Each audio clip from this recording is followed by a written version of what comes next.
pretty disruptive. They can fight a good fight over counterbalance. They have some forms of disruption like Galactic that can make some of the cards prohibitive, but this is a very positive matchup for Miracles. Yeah, Miracles and Reid Duke up a game right now. See, over on the other side, Reid has Sensei's Divining Top and Jace going. Under some pressure from Michael, he has Sylvan Library to get him some extra cards. He has Mother of Runes and Deathrite Shaman dealing damage. And more importantly, he has right now protected himself from Terminus due to the Gadok. Yeah, there's a lot to like about this board, and it's a pretty classic Maverick board here. Some sources of card advantage, some pressure, some disruptive creatures. Even a Dryad Arbor for good measure. And with Mother of Runes protecting Galactic from Jace's unsummon effect, it's going to take some gymnastics here for Reid to be able to resolve a Terminus or some other large spell. Let's Reid here with a Brainstorm. Yeah, it does have the Jace down, so part of the battle there going his way, but a lot of resources and disruption on the Maverick side.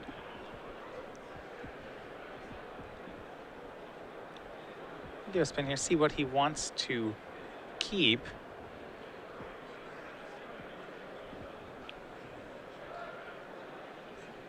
Now he has Michael down to 6, however.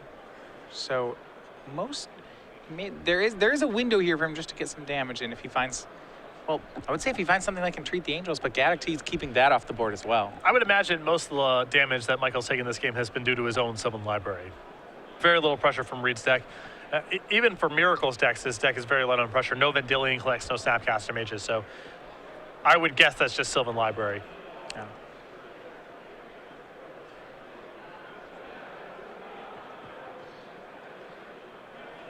Back, we have 3 cards from Jace.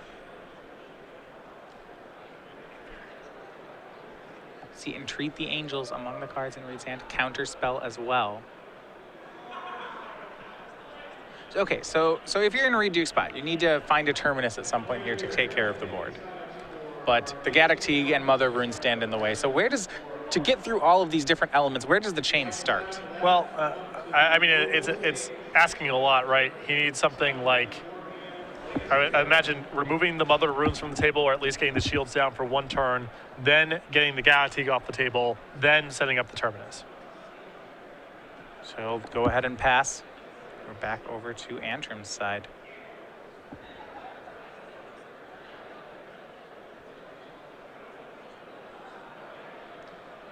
The short of it is, it's asking a lot. Yeah, I mean, it's it's so hard to, to think that just a couple 1 and 2 mana creatures combined can really just shut off this deck, but Maverick has been great at doing that against control strategies. Maverick is very good at beating up on Delver decks because you're just, you're good at fighting. You have a lot of creatures that are awesome at brawling. Mother Runes is great in any sort of creature matchup. And then you're hoping that your disruptive creatures can give you enough game against combo decks and control decks that your matchups will cost the board are acceptable. Well, Deathrite Shaman and Dryad Arbor will take care of Jace the Mind Sculptor.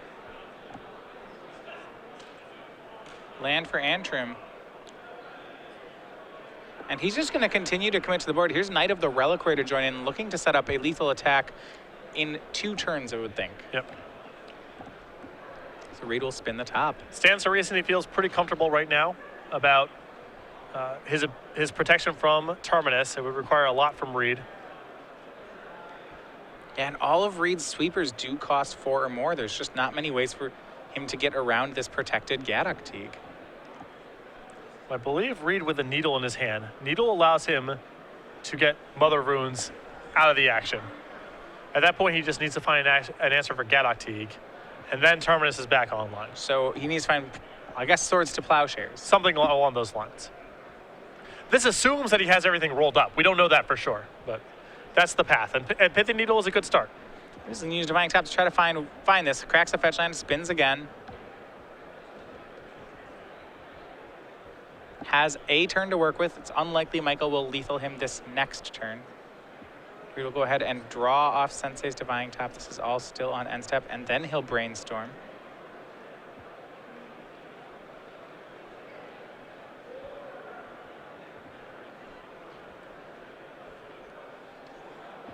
Finding the Brainstorm off the Divining Top. Now recasting Sensei's Divining Top. Just trying to go, doing a lot of gymnastics here to go 1 card deeper. Yep, just trying to get as many looks at it as possible. And he'll spin the top again. Goes 1 deeper. Does he finally find his spell?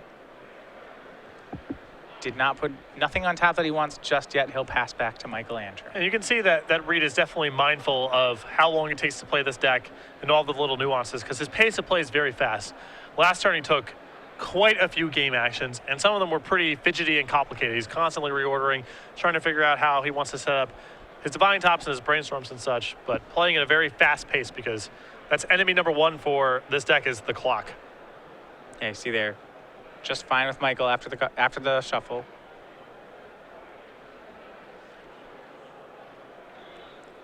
Yeah, Reid wants to be sure that if he loses this game, which it seems like he might, he wants to have enough time to win game 3. You definitely get the sense that there's a mixture of cards that Reid is looking for, and he does not have them right now. And we're back on Michael's turn. Gaddock Teague is going to swing alongside of Dryad Arbor. Michael will just pass.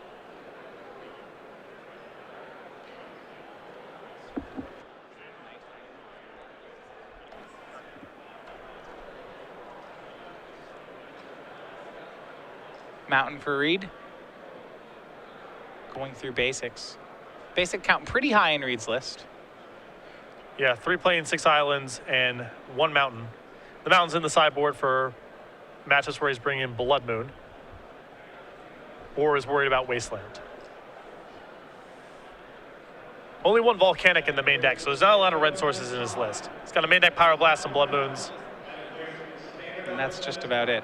Can Reid gonna spin top here again? It's gonna be Pithing Needles. This is his play. Though right now he can needle the Mother Runes, even if he gets it off the board. The Deathrite in conjunction with these other creatures is enough to put him very low. Yeah, there's just there's so many different angles of attack that Michael's generating right now. Deathrite will take care of Counterspell. Reid will go to 6. If Reid can't kill one of these creatures, there are 4 power, and a Deathrite activation is 6 damage coming from Michael on his next turn. Which actually might force Reid to have to name Deathrite Shaman with this needle. And at that point, I don't know if there's any getting out. Needle is on Mother of Runes. So back over to Michael. If Reid doesn't have a removal spell, there is a lethal attack here. Yep. Though that lethal attack does mean, I was gonna say it does mean that Michael has to swing with Mother of Runes. Though with a needle on it, he probably has a freebie. Yep, no problem.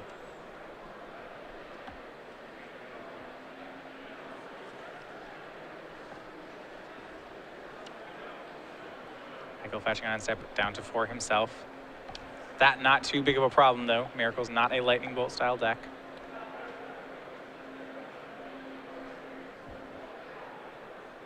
And here's Sylvan Library's Sword of Fire and Ice, one of the top 3 cards. That will certainly help him. Yeah, I mean, Michael would love to close out the game this turn if he can. So anything that adds to his clock here is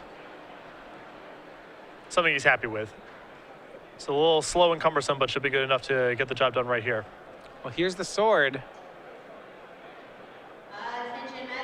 Michael's going to go for an equip with it.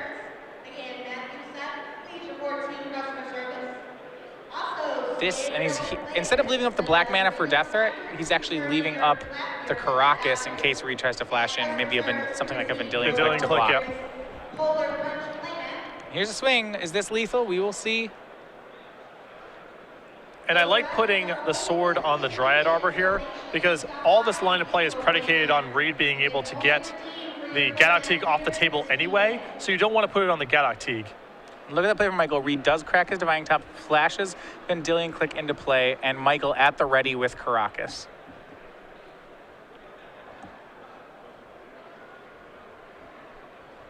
Karakas will bounce Vendilion Click, and we are on to game 3 between Michael, Antrim, and Reid Duke. And you see both players, they are hustling and being very aware of the time. Yeah, a win here is such a big deal for both players. A draw is not the end of the world. But X3-1 is one of those sketchy records where we're not sure how many of them are going to make it at this point. Yeah, being at 12-2 is a much more comfortable position, to be sure. It is possible that 12-3-1 could make it. Right, but at that point you're leaning on tiebreakers and hope that certain matches go certain ways, and best to avoid it. Both players are going to try to play as fast as possible, and you can see on Reid's side especially, a very crisp level of play. Definitely conscious of the clock the whole time he's playing this deck. All right, well, earlier in the round, we talked about the next upcoming season of events that we have in quarter 2. We're going to quickly run down quarter 3 for you guys.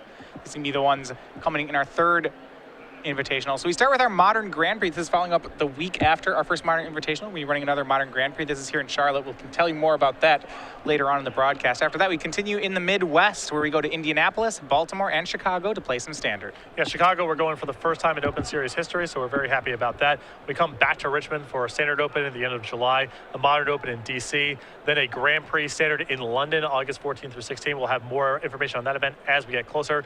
Back to Charlotte for a Legacy Open Series, and then the Season 3 Invitational in New Jersey, Standard and Legacy as the Invitational formats, and Standard as the 2-day Open Series tournament. All right, well, underway Game 3, Reid Duke was loser Game 2, so he'll be on the play. Starts off with one of his sideboard cards. That's going to be Grafdigger's Cage, card with that ability that creatures cannot be searched out of decks. Very relevant against Maverick. Yeah, a lot of ways to search, most notably Green Sun Zenith. All right, be the turn of Mother of Runes for Michael. However, he draws. Reid does not have the answer to Mother of Runes, so it's going to get to untap, and that can put a damper on some of Reid's removal.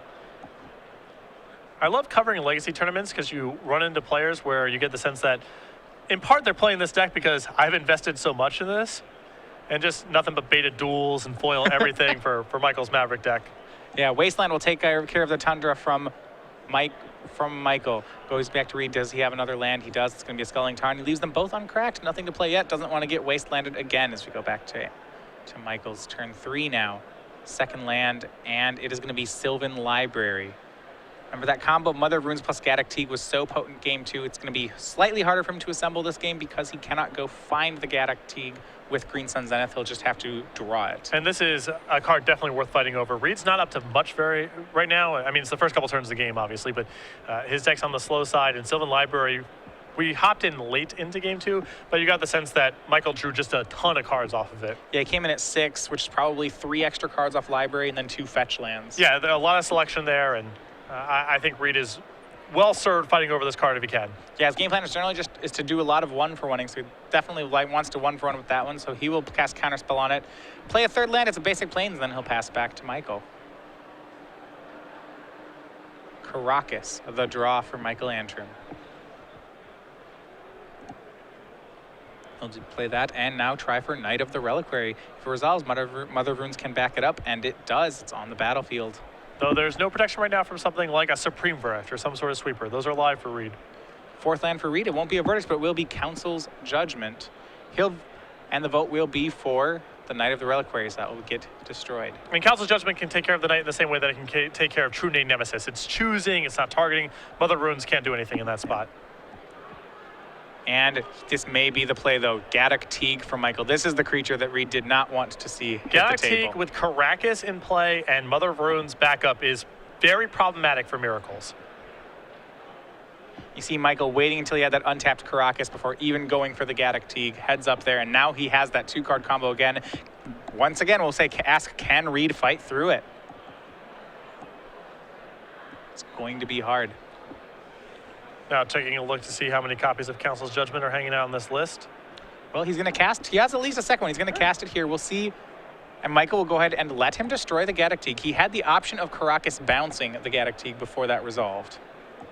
Now, one question, how many Gaddock Teeg in Michael's list? I think he has extras out of the sideboard. 1 in the main deck and 2 in the board. Does he have another one in his hand? He was very quick to let that take care of the Gaddock Teeg. And I think he's just going to go for a sort of Fire and Ice here for the turn.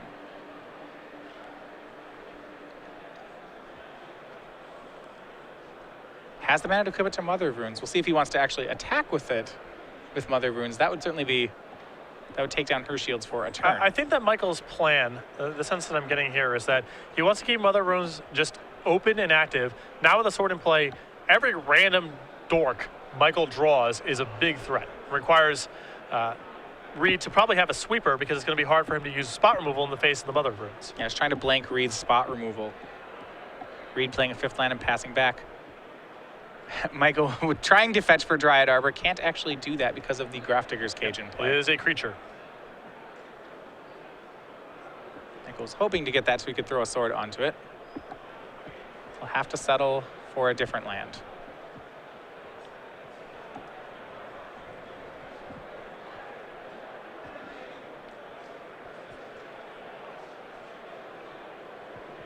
Yeah, I'm not exactly sure of the ruling in that spot, if it's one of those things where Michael can't find that so he can get something else, or if he says that if he's choosing that it's Dryad Arbor. And if you choose something that's illegal, you just don't get it. I think the judge's ruling is that Michael just does not get a land. Because he selected the card, so he did choose a card, then the card can't enter play, so it doesn't, but he doesn't get to re-choose. And I think that's the reason that Michael let the Get-Out go the earlier turn, because if he bounces it with Caracas, then Reid gets to choose Mother of Runes. And it feels like Michael's plan at this point is more about Sword and Mother of Runes than it was about Get-Out. Very well could be. Well, I think that Michael's plan was probably hubbed under the assumption that he could go get that Dryad Arbor, which doesn't work, but certainly would help. He does have another creature, though. It's going to be Scavenging Ooze this time. I still do like Michael's play, how he's blanking Reid's 1-for-1 removal, and without a Sensei's Divining Top, Reid is just playing off the top of his deck and stands a real possibility of just getting flooded. Now the upshot of this is Reid sweepers are in a position to be powerful this game. Something will take care of Scavenging Ooze. We'll see what Reid has. It's going to be 5 mana. It'll be a hard cast Force of Will. This is good news for Michael. It means that, Reid's got to fight over, he's indicating he's got to fight over everything here. If he doesn't have any way to lock out creatures in a general sense with something like Supreme Verdict. You see Michael really taking an aggressive line here, then puts the sword onto Mother of Runes, swings for 5 damage and draws a card. He's willing to tap the Mother of Runes for that. Well, if he has no other creatures, I guess there's a big risk, but if Reid uses a Swords of Plowshare at this spot, any creature Michael draws is very good, and the upshot is if Reid doesn't have Swords of Plowshares, this is a very fast clock. Yeah, you see Reid has Sensei's Divining Top. He's going to go ahead and spin it. He has blanked some cards on Michael's hand. Michael's sitting on a copy of Green Sun Zenith, which is uncastable right now. But Reid is looking at Swords of Plowshares, Terminus, and Jace the Mind Sculptor, 3 incredibly powerful cards in this spot. Very strong here, and actually has the swords out of his own hand for the Mother of Runes. So now that she's tapped, he will take advantage of it. Michael gaining life, but running out of creatures. The Divining Top in play, you have to feel like you're slowly getting that part of the game where Miracles wants to play. Here's Banishing Light from Michael Antrim. And Michael is doing this because his hand is 2 copies of Green Sun Zenith, and I think that's another reason why you saw Michael go ahead and risk the Mother of Runes dying last turn. His hand was bad. He just needed to draw a card. Yeah, it does take care of Grafdigger's Cage, so those Green Sun Zeniths will be online, but on an empty board here, this has paved the way for Jace the Mind Sculptor from Reid. I mean, Jace on the empty board is one of the more consistent paths to victory in Legacy. Now Reid, if he wants to win, though, he'll have to do it in 5 minutes. Brainstorm from the first Jace. Part of the problem here is every creature Michael draws is still problematic because the sword gives the creature protection from blue and Jace can't bounce it. So it's still going to require some effort here on Reid's part to stabilize the board if Michael is able to string together any creatures at all. But this is a good spot. And Gaddock Teague's a great start for that. He'll have Teague in play. He does have Caracas with it, but he'll go ahead and put the Sword of Fire and Ice on it. But you're absolutely right. Jace can't remove the creatures himself now. Jason said we'll have to find removal. And Michael had to split the difference, ended up by equipping the sword. It was weak to Swords to Plowshares. Swords takes care of Gaddock Teague. And now Reid in a real commanding spot. There's a chance that Michael could just leave out. He had to make a way options, right? He could have left open Caracas, but then Jace just could have bounced the Gaddock Teague. Michael's tight on mana right now, and he's got another Zenith in his hand. So I think he was hoping that Reid just didn't have Swords of Plowshares, and his mana would be freed up to do other stuff next turn. So we go back over to Michael Antrim. Does have those 2 copies of Green Sun Zenith you talked about. Has at least 1 Gaddock Teague left in his deck, too. Here's land 5. He can go get another Teague. Gonna count 2 Swords to Plowshares in Reid's graveyard. Does he want to make the same risk? I feel like he almost has to. He's gonna have to put a sword on the Teague when he goes and gets it. I think Michael's gonna be hard pressed to beat another Swords to Plowshares no matter how he plays the game. Looks like he's going for shuffles Kasali Pride Mage to the top of the deck. And that's the one he'll go ahead and get and put Sword of Fire and Ice on it. Damage-wise, it is one of his more aggressive 2-drops, especially when you consider that Scavenging Ooze is already in the graveyard. Okay.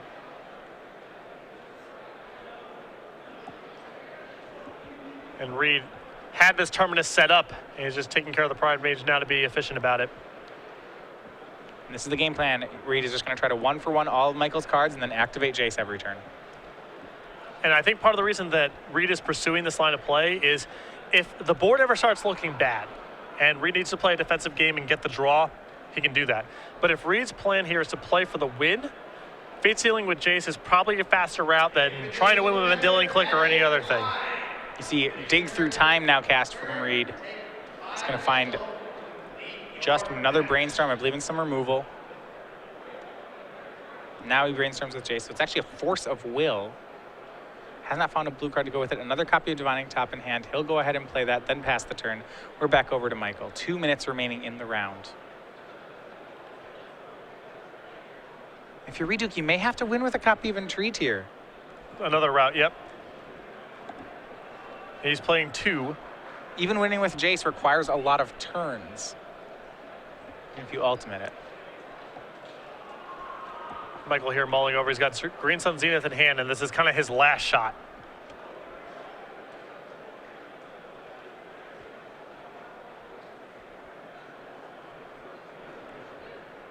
If whatever he's Zenith for just dies or gets trapped in some sort of unsummoned lock, he's gonna be really hard pressed to win. If he can get something to stick, his clock's very fast to get to the sword.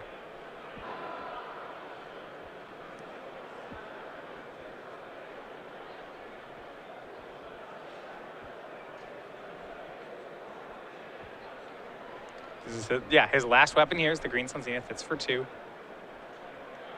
Looks like another Kasali Pride Mage may be the best choice he has. Thalia, white card, can't get that. His other green cards, he has a 3rd Gaddock Teague in his list. Did he not bring it in? It looks like that's the thing he's looking for, and he's checked his deck 2 or 3 times. It's in his sideboard, perhaps. I mean, that would be surprising if it was. I suppose it's possible. Reason to go ahead and Terminus away the Kasali Pride Mage. So we're back over to Duke.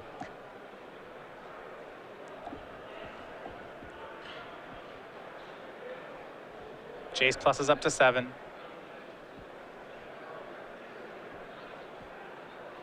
To Scry, or no, rather to Fate Seal. Michael will draw a card and pass. And Reid, here's the Entreat the Angels Miracle. That's going to be a trio of 4/4s. And you look at the math here. That's 12 points of damage in play. Michael at 23. Reid has 2 extra turns. Yep. Such time management from Reid here. Turns 2 and 4 will be his. So here's 12 damage. It puts Michael down to 11. He can hard cast the Force of Will in his hand. Just enough damage, it looks like.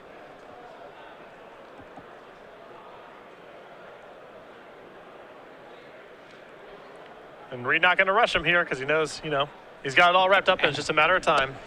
Well played here. And Reid Duke, in extra turns on turn 4, gets the lethal attack. He'll move to 12 and 2, just sitting what may be a win away from top 8. For Michael Antrim at 11 and 3, he is down, but he is not out. 2 more rounds remain.